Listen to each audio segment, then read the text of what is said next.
le maire de Manduel m'a regardé quand j'ai dit le match des invités. Je vous rassure, monsieur le maire, je ne sors pas de gants de boxe. Je ne suis pas Paul Amar, comme j'ai dit hier. L'idée de ce match des invités, c'est en fait des interviews croisées. C'est la possibilité de pouvoir s'interpeller. Dans quelques instants, vous allez poser une question au maire de Beaucaire. Et lui-même va vous poser aussi une question. Et puis les sociétaires vont vous interroger. Mais je vais démarrer moi d'abord par quelques questions. Et on va démarrer avec le maire de Beaucaire sur le rapport d'orientation budgétaire. On a déjà touché un peu le sujet il y a quelques instants. On a l'impression que l'opposition hier était plutôt d'accord avec vous.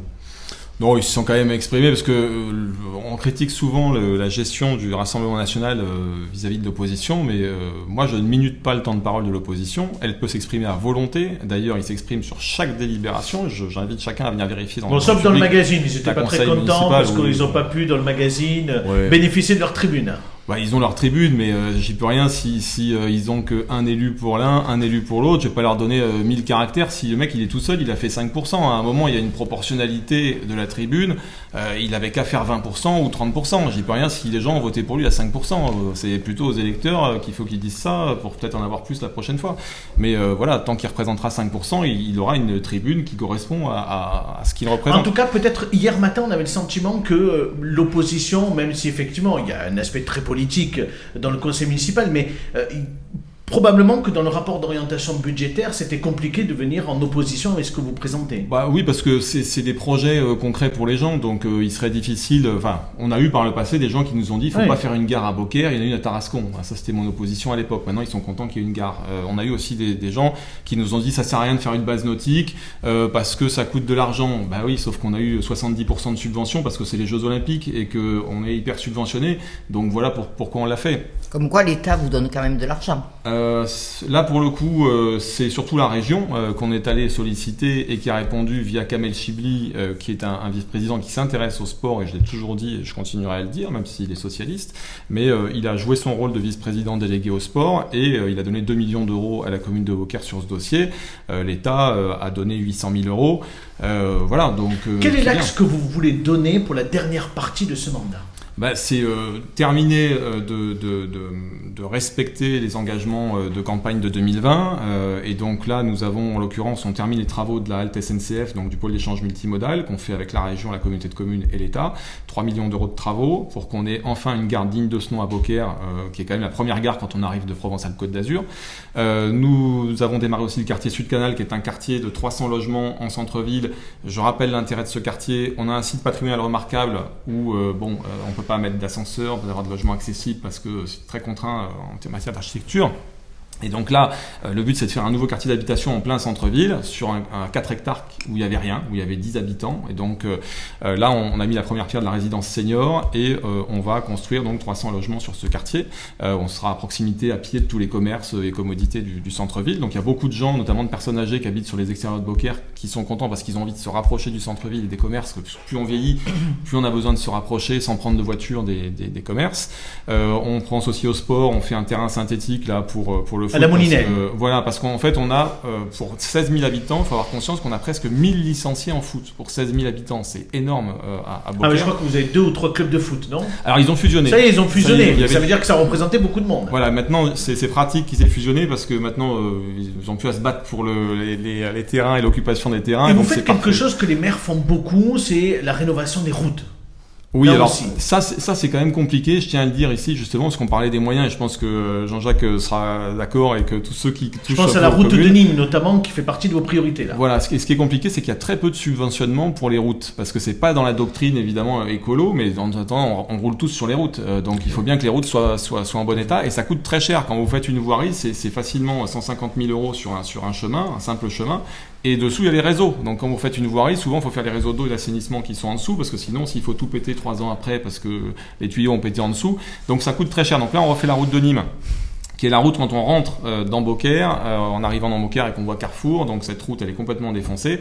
On va refaire donc de l'entrée de ville jusqu'au premier rond-point qui va jusqu'à McDonald's et l'année prochaine on fera jusqu'au rond-point suivant. C'est un peu plus de 2 millions d'euros de travaux et on a sollicité là-dessus le conseil départemental, l'État. À chaque fois qu'on fait des dossiers, on sollicite bien en amont les subventions, donc c'est pour ça que des fois ça met 2 ans à sortir parce qu'il faut qu'on ait les réponses, qu'on ait les subventions positives, parce qu'après ça nous permet de faire d'autres investissements. La dernière fois que vous étiez dans cette émission, vous m'avez parlé parler d'un hôtel 3 étoiles. On en est où? Alors le permis de construire a été déposé. Là c'est un hôtel avec 80 chambres à peu près. On a un gros déficit d'hôtellerie à Beaucaire. Ça c'est un problème parce qu'on a beaucoup de manifestations culturelles, festives, mais on n'a pas beaucoup de quoi se fixer et dormir sur place. Donc les gens souvent font un passage, viennent passer la soirée ou la journée et ensuite repartent faute d'hôtellerie parce qu'il y en a très peu.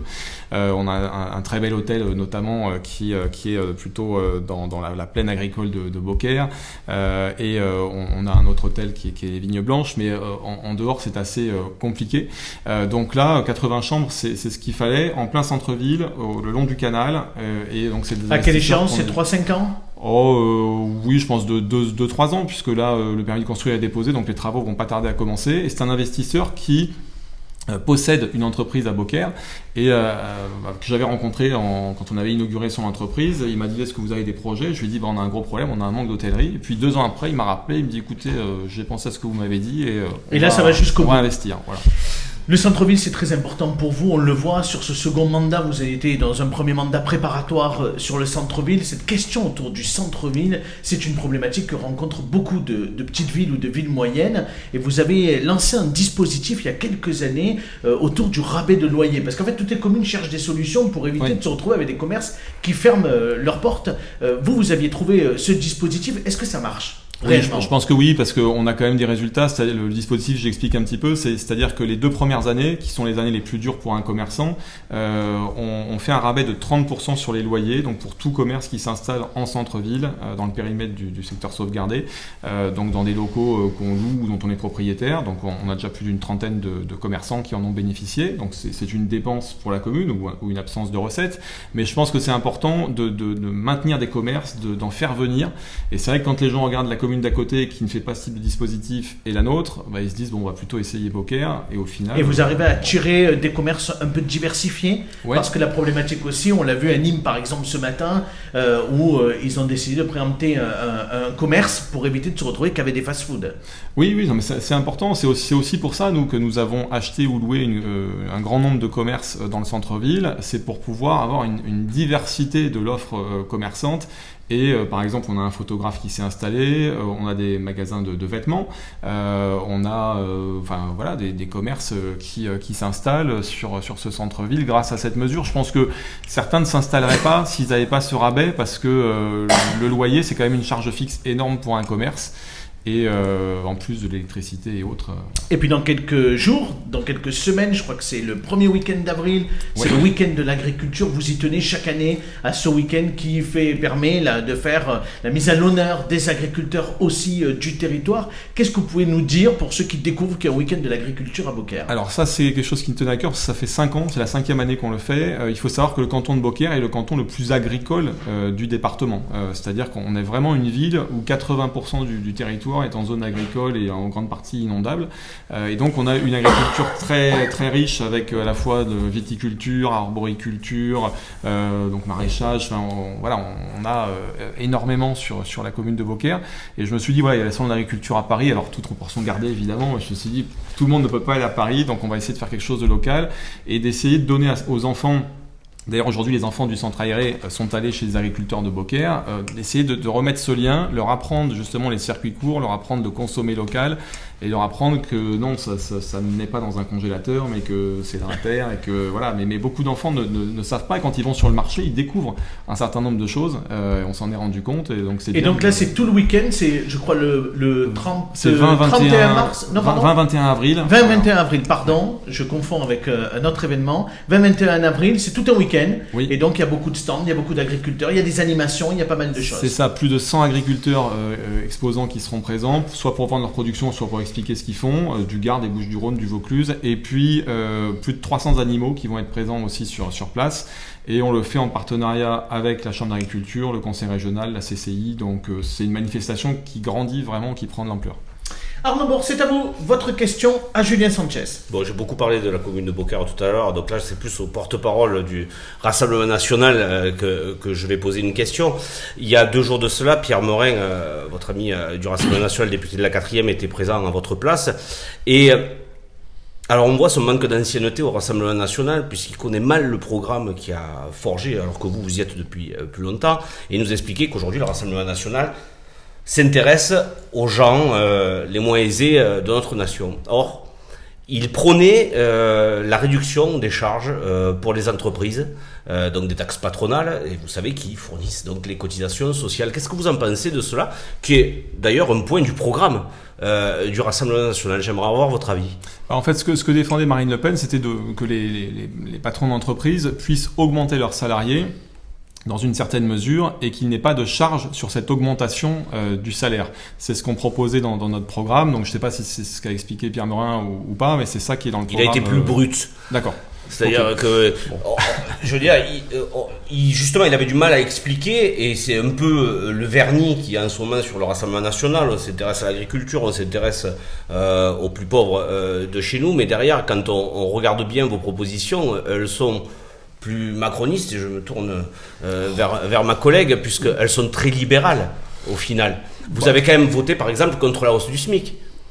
Oui, parce que je crois que sur la hausse du SMIC, c'est pas la solution. C'est-à-dire donner comme seule perspective aux gens, vous allez gagner le SMIC toute votre vie. Je crois que c'est pas ce qui est dit dans ce sens-là. Je crois pas que ce soit le plus important, parce qu'après, si vous faites une augmentation du SMIC, en fait, les petits salaires qui sont juste au-dessus, eux ne progressent pas. Donc c'est pas ça. Moi, je pense que pour redistribuer de l'argent aux gens, et c'est ce qu'on défend avec Marine Le Pen, c'est par exemple passer la TVA de 20 à 5,5% sur l'électricité, le gaz, le fuel et l'essence. Ça nous semble important en termes de pouvoir d'achat, par exemple. Donc, beaucoup de gens donc vous êtes pour la baisse, justement, ce qui a été passé sur l'électricité, notamment pour les agriculteurs et les boulangers.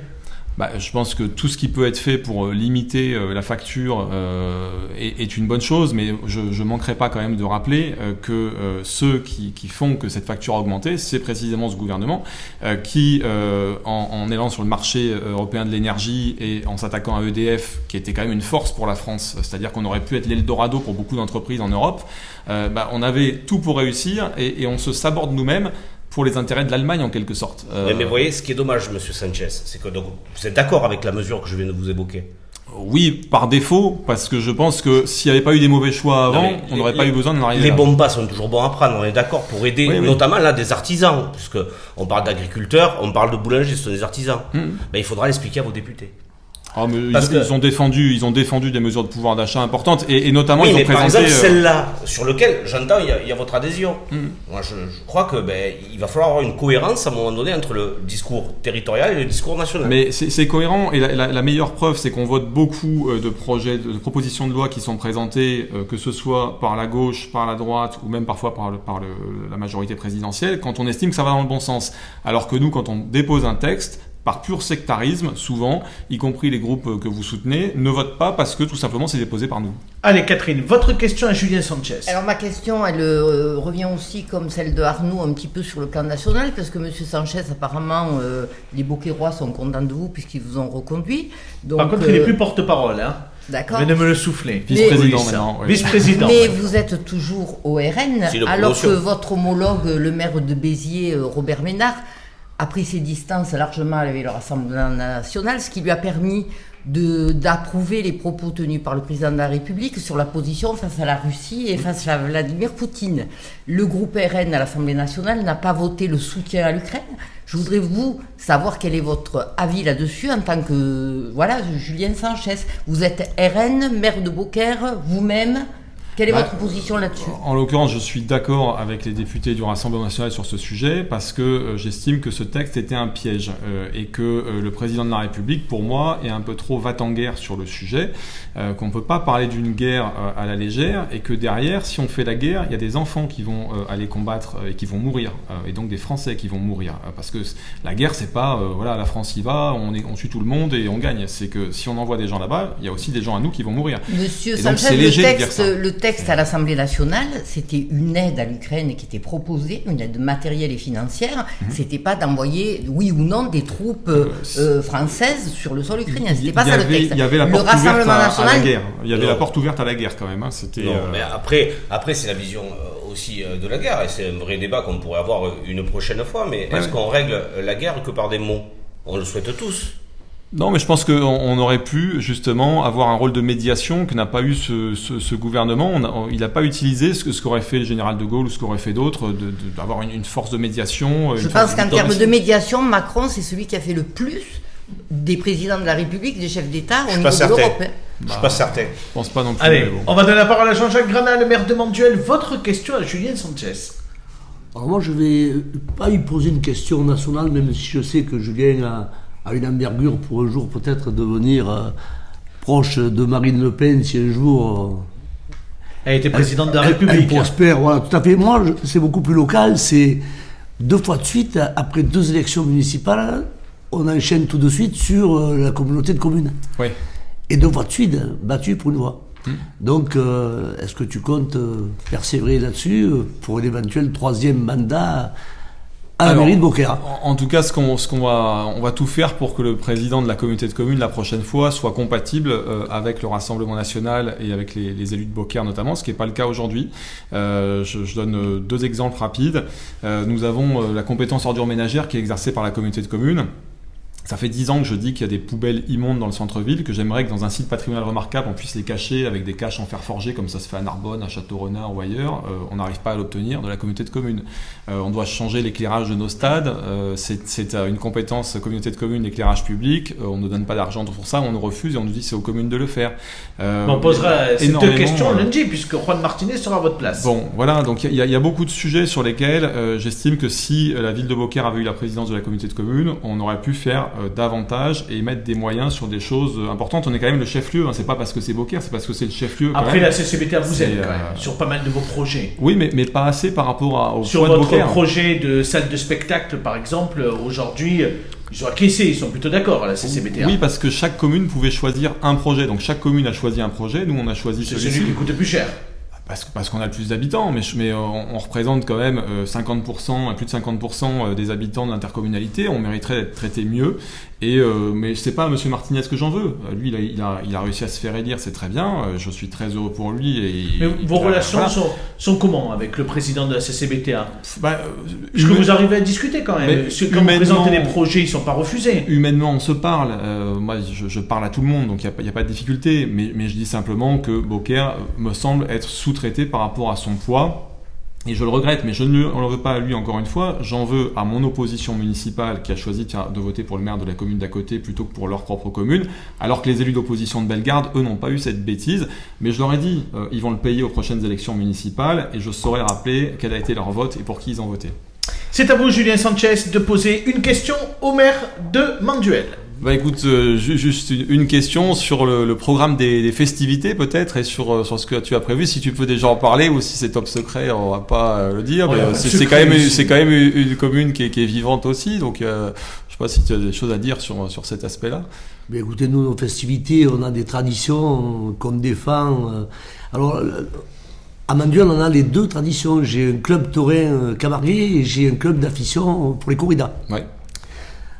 Moi-même, je suis un aficionado des 2 traditions et j'essaie de l'assumer en organisant aussi bien des courses camarguaises que maintenant beaucoup plus de tienta que de mise à mort, car on a déjà subi les assauts des Antilles.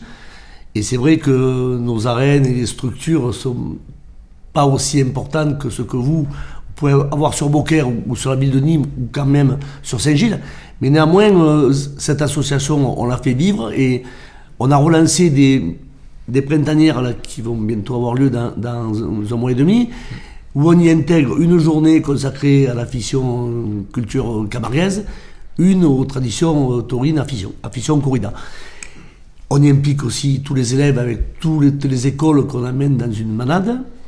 Et puis après, on a notre traditionnelle fête votive qui n'est pas les estivales Beaucaire, mais à plus petit niveau, on a de belles festivités. On a un comité des fêtes qui est très très impliqué. On a une équipe municipale qui est très impliquée et on arrive à faire vivre le village, d'autant que on y a refait un cœur de ville. Laissez-moi vous poser quelques questions, monsieur le maire. Où se passent toutes ces festivités? C'était une question que j'allais vous poser. Laissez-moi vous poser quelques questions de sociétaires dans quelques instants. Une question également pour vous. Moi, la première que je voulais vous poser, comme je l'ai posée au maire de Beaucaire, il reste 2 ans. Qu'est-ce qu'il vous reste à faire à Manduel? Écoutez, il reste encore certains chantiers, puisqu'on a été, c'est vrai, en début de mandat, bloqué 2 ans par le Covid, donc on peut presque considérer qu'on a eu un mandat à 4 ans et non pas à 6. Parce que les 2 premières années, comme dans toutes les communes, on a eu à faire toute autre chose et à veiller à cette pandémie, donc ça n'a pas été évident, ça a bousculé quand même les plannings par rapport aux projets municipaux que nous avions tous. Nous, on a un projet important de voirie. Depuis le premier mandat, on s'attache à rénover le cœur de ville. On a la chance d'avoir un cours Jean Jaurès, pour ceux qui le connaissent, qui est une grande place avec tous les petits commerces autour de cette grande place. On a pris l'engagement en 2 mandats, et j'ai la chance de les réaliser, de refaire tout part du cœur de ville. On a restauré cette belle église qui était classée, qui est sur cette place et qui est en plein cœur de ville, à côté de notre mairie. On a refait un grand parvis. Là, à l'issue de la fin de ce mandat, il nous reste encore 2 ou 3 belles rues avec parking à rénover complètement. Là, on est à charge depuis 2 ou 3 ans où il y a eu des grosses inondations. On refait beaucoup de voiries sur ces 2-3 dernières années. Alors souvent, je fais un petit peu un clin d'œil à mon opposant qui me dit c'est le moment où vous allez voir à Manduel, on refait des trous. Mais bien, quand on fait des kilomètres de voiries, c'est pas que des trous. En effet, on refait des trous. Et là, vous êtes aidé financièrement parce que vous ne pouvez pas tout assumer. On a des fonds de concours de Nîmes Métropole, de l'agglomération. On a eu des aides de l'État, du département, de la région. On a tout le monde quand même qui suit sur des grosses opérations. On n'a pas à se plaindre. Bien sûr, on n'est jamais content. Une partie de la commune est en zone inondable, sur Manduel. Oui. Vous aviez un projet, puis finalement vous avez décidé d'y consacrer peut-être un jardin, un poumon vert que vous avez envie de mettre en œuvre. Alors, on a acquis à 200 mètres du cœur de ville, à 200 mètres de la mairie, on a acquis un terrain qui fait 1 hectare 700. Une dame qui est décédée à l'âge de 95 ans, qui avait enterré 4 ou 5 notaires, et qui finalement a laissé un terrain avec un gros bâti. Alors ce bâti, on est en pourparlers pour y créer, puisque c'est vraiment à proximité du cœur de ville, de le raser et d'y faire une maison en partage ou une seigneuriale. Parce que là, c'est vraiment au cœur de ville pour les personnes âgées, ça serait super. Et pour y avoir un parc. Et ce grand parc, le grand parc, nous le gardons commune, il est à 70% en zone inondable PPRI. Et là, donc, on entend y faire un véritable poumon vert, surtout que juste derrière, on a tous nos installations sportives, les stades, les arènes, le site de plein air de tir à l'arc. Et donc, on veut le rendre accessible à tous les Manduelois, parce qu'il est situé sur l'ancienne avenue Mendès-France, qui a été fermée en raison de la création de la nouvelle gare TGV. Donc cette ancienne gare ne fonctionne plus. Donc c'est un grand impasse. Mendès-France, c'était une avenue qui est devenue une impasse.